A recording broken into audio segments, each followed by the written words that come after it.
एक जबरदस्त सा चीता कहीं जंगल में भाग रहा है। हम ये देखना चाहेंगे भाई कि वो कैसा भाग रहा है। अब हम चूंकि फिजिक्स पढ़ने और पढ़ाने वाले लोग हैं, तो मैं आपको उसकी वीडियो दिखाने की बजाय उसके भागने का पोजीशन टाइम ग्राफ दिखाता हूं, और इसे देखकर आप खुद ही अंदाजा लगा लेंगे कि हमारा चीता कैसा भागा। अब यही तो कमाल है ना भाई फिजिक्स का, कि जो चीजें नजर नहीं आती वो समझ में आ जाती हैं।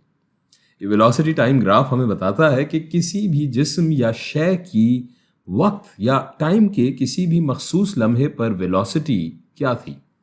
इसकी मिसाल बिल्कुल वैसी ही है जैसे हमारी गाड़ी का स्पीडोमीटर होता है, जो हमें बताता या दिखाता है कि किसी भी लम्हे हमारी वेलोसिटी क्या है।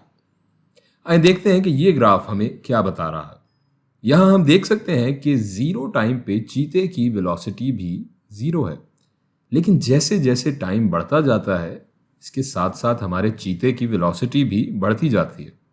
और यहाँ हम देख सकते हैं कि 5 सेकंड बाद चीते की वेलोसिटी 20 मीटर फी सेकंड हो जाती है। यानी अगर हमारे चीते पर स्पीडोमीटर लगा होता तो हमें 5 सेकंड में चीते की रफ्तार बढ़ते हुए दिखाता, और चीता सिफर से एक्सेलरेट करके 5 सेकंड में 20 मीटर फी सेकंड की रफ्तार तक पहुंच जाता। किसी भी जिस्म या शय की रफ्तार जब बदलती है, यानी बढ़ती है या घटती है, तो इसका मतलब है कि वो जिस्म एक्सेलरेट कर रहा है। तो यहाँ हम चीते की एक्सेलरेशन, या जिसे उर्दू में हम कहते हैं इसरा, मालूम करते हैं इस वेलोसिटी टाइम ग्राफ के जरिए। फॉर्मूले से शुरू करते हैं। हम जानते हैं कि acceleration is equal to change in velocity divided by time, और ये चेंज इन वेलोसिटी बराबर होता है final velocity minus initial velocity.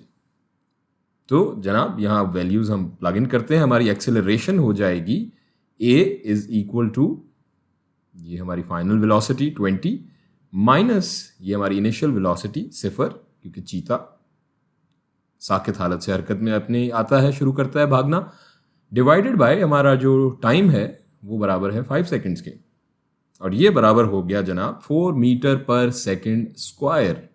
इसका मतलब हुआ कि हमारा चीता हर सेकंड में 4 मीटर फी सेकंड की रफ्तार बढ़ा रहा है।